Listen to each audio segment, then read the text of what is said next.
Hi guys. Today I'd like to start a new series. As I'm sure many of you have noticed, a lot of us are in the middle of using up all of the things that we've been collecting, saving for someday. Well, I've decided that today is someday. So the first project I want to start on in this series is a sensory book that I want to make for my granddaughter for her birthday. She's going to be 1 in just a real short time now, and I decided that I thought an activity book for her would be, she's a very energetic child and she needs as much stimulation as she can get, just because those synapses are firing everywhere. Anyway, I thought a sensory activity book would be perfect for her. And what gave me the idea was, I'm sure a lot of you have gotten something from Amazon that it comes in a bubble wrap envelope like this. And I'm thinking, you know, that would be perfect for inside of a sensory book. So I started by collecting a couple of these and cutting the sides down. Well, that ends up giving you a nice big long piece. I can't even fit it all in frame. But anyway, I'm going to take and cut these down into panels, and I'm figuring it'll probably have 4 pages, 8 sides. And I'm going to use different sensory materials for each of the sides. It's going to have a fabric base over top of the bubble wrap. So I'm going to show you step by step how I'm doing it. I just wanted to give you a brief overview of what's going to be going on, and I'll take you through it then. Okay, so I've cut out my panels, and I've made them 9 by 9. I may end up making them a little bit smaller, maybe 8 by 8, depending on my material that I choose. I'm going to try to use what I've got available in the spirit of using things up. I'm hoping I won't have to go out and buy any new material, but we'll see. We'll see how it goes. Let me go on to the next piece here. I started thinking I've got all this batting from when I used to make quilts. This was really lightweight batting, so it wasn't really very useful for quilting anyhow, but another good reason to use it up. I'm going to go ahead and put these on top of the bubble envelope pieces, but underneath the top fabric. I checked, and you can still hear the crinkle really well, so that was the main concern I had, was if I covered it, would that diminish, but it seems to be really good. So I went ahead and cut those out, but I did those the full size of a whole folder spread for the book. I think it'd be a lot easier to put it all together and sew it up if I leave it in large pieces. So I've got those, and then starting to go through my fabric. My daughter had gotten a really cute set of sheets for my grandson with all the little dinosaurs on it, and I thought, okay, well, I definitely have to do something with this material. She figured I'd put it to some kind of good use eventually. So yeah, I won't go to my grandson, but my granddaughter loves dinosaurs too, so I'm sure it'll be fine. And then a bonus, not only do I get all this fabric, but it's got this great Velcro closure, which I think she'll probably have fun with. So I now have to figure out how to use this on the page and still be able to utilize this Velcro closure. So that'll be my next little problem to overcome. Opportunity to overcome. Opportunity for growth. Yes. Okay, so I will be back with you as soon as I've picked out some more material. I've picked out my fabrics. There'll be 3 2-page spreads, and so these 2 will be for one of those.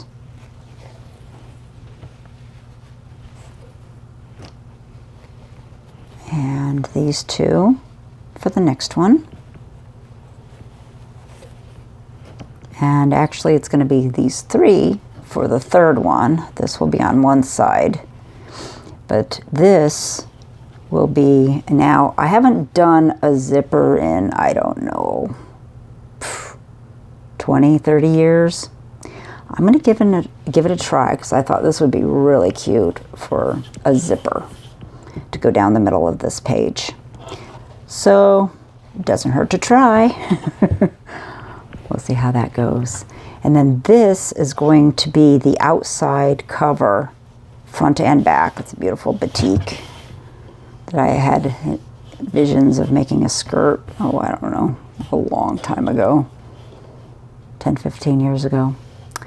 So I've used it for a few other projects, pillows and things, but I've got this nice piece left that I can use for the outside. And for the front, here's that dinosaur fabric back, and I'm going to make a pocket on the front, and then it'll have the flap, and then there'll be a little pocket, and we'll have to figure out what's going to go inside the pocket. But anyway, that'll be for the front. And I've yet to decide what I'm going to do with the back, but I've got a nice big blank area that I can certainly do something with, so we'll see how that develops. I've pieced together the inside pages, and I thought I would take you through them real quick. I've put together 2 pages to make a spread, and I've put some fake fur on this one and some burlap and fuzzy yarn on that one. And then the next 2, I put a whole bunch of different kinds of ribbons and little felt and pom-pom trim flower with a little bling in the center. And just all of various sorted, I looped this one around. I use Fabri-Tac to tack everything down, or I zigzag stitched on some of these things. And on this side, it's got some netting tied into a bow and glued on with a little silk flower in the center. Wanted to make it as girly as I could. And then the last of the inside spreads, I've got these huge buttons that I've sewn on with embroidery thread, so they're on really secure.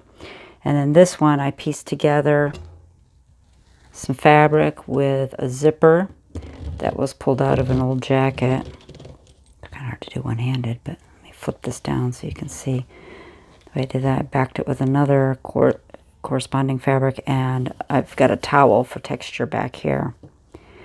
So now I have my cover to do, and that's going to be an interesting one with that pocket, but I'm up for the challenge. The back cover, I've decided to put a little vinyl mirror and then decorate around it.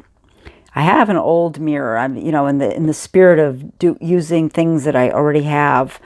I'd like to use that. It's got a few little scratches on it. I was hoping to get a new one, but I don't know. I'll see how it goes. Maybe I'll see if I can find one at Michael's or something. But otherwise, this will be 100% repurposed things that I already had. And that's definitely was my goal starting this thing out. So I'm really pleased the way it's come together so far.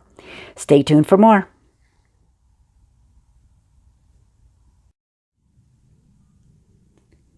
Okay, the bubble wrap envelope that was cut into the pieces has now been glued together 2 pieces at a time with the batting on either side to strengthen it a little bit and to make it maybe a little bit more cushy too. I used Aleene's tacky glue, and that seems to be holding it really well. I'm just going to let these dry real well before I try to sew everything together. Let them dry overnight, and then I will be ready for the next step. Okay, time to do a flip through of the finished sensory activity book. There were a few things, a little bit of struggles and issues along the way, but I think it came out pretty good considering, and let me know what you think after you've seen it. All right, starting with the cover. I've got that pocket from the sheet bag. A little pocket there for my granddaughter to put some of her little toys in. And then opening up to the first spread, I put some fake fur here with a little squeaker underneath. Trimmed it out with some hot pink yarn.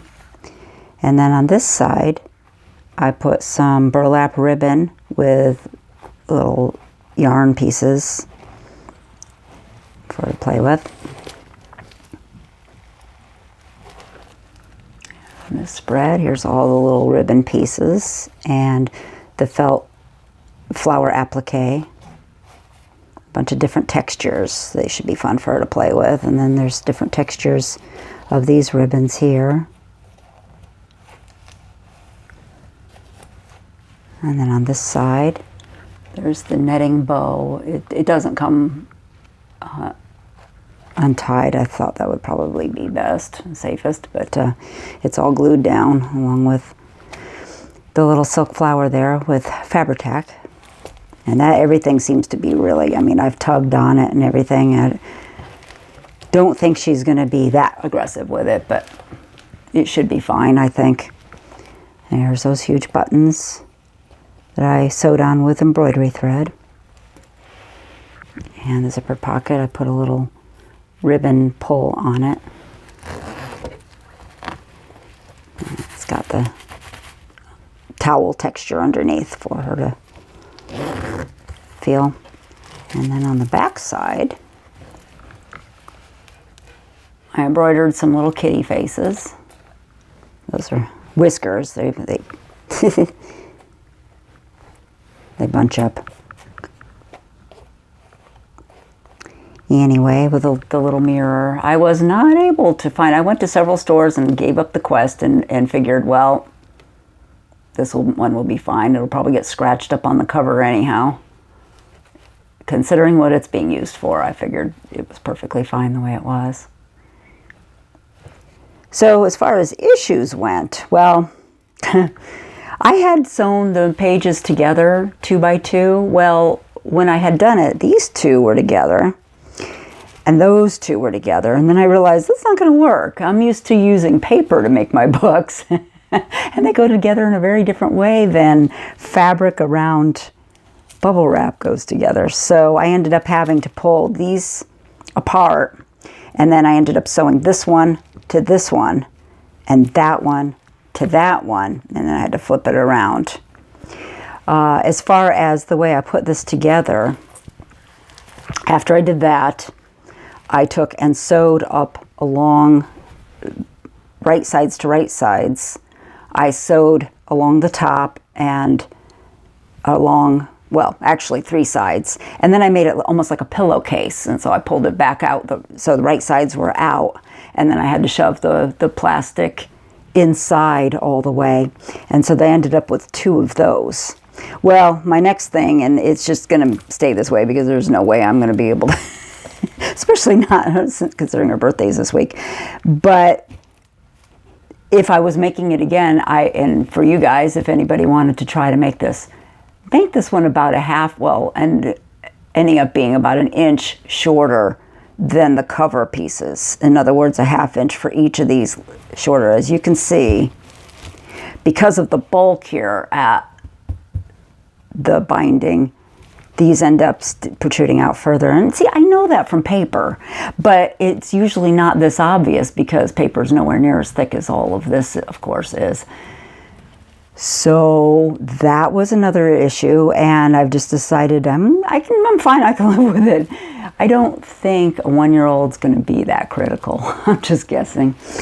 The other thing is sewing down the gutter. Those of you who've done quilting are familiar with that method to sew on the tops and to sew all your layers together once you do the tops of the quilt onto the rest of it.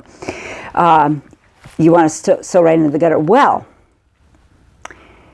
I guess, and the thing of it is the plastic wasn't even in this, but it was just still so bulky that my machine, first of all, was struggling. I hand cranked it through most of it anyhow, but it kept breaking the top thread because it was such a thickness to go through. It kept binding it. So I got it through, and I wanted it machine stitched because I wanted those really close stitches and I wanted it to stay together, but I think hand sewing it probably would have been the better option. It would have been more of a struggle. My hands don't like hand sewing too much anymore, but it just about did my machine. So be careful with that part, I guess is what I'm trying to say. And you might want to find another way to go ahead and attach it there. But anyway, all in all, I'm pretty happy with it. And I really think that my granddaughter is going to like it. I have still yet to come up with a way that I'm going to attach some rings. Let me show you what I'm going to do with that. And probably before I put all this together, I should have stuck a metal ring through. And now, I don't know, I mean, my crocodile would probably go through that, but I don't know that I would have any rings that would go through that thickness. I don't think I've got anything that big. But what I want to do is I want to have these links attached to the book somehow, probably, I guess, at the top of the book, and then have that attached to the mirror that's on the rear-facing headrest over her car seat. I wanted to have it be a situation where, you know, it's not going to go falling on the floor while my daughter's driving around or whatever, and it would actually reach to her. So that all remains to be seen how I'm going to handle this part of it. Any suggestions, I'd really appreciate them, because I'm probably going to end this video now, the share.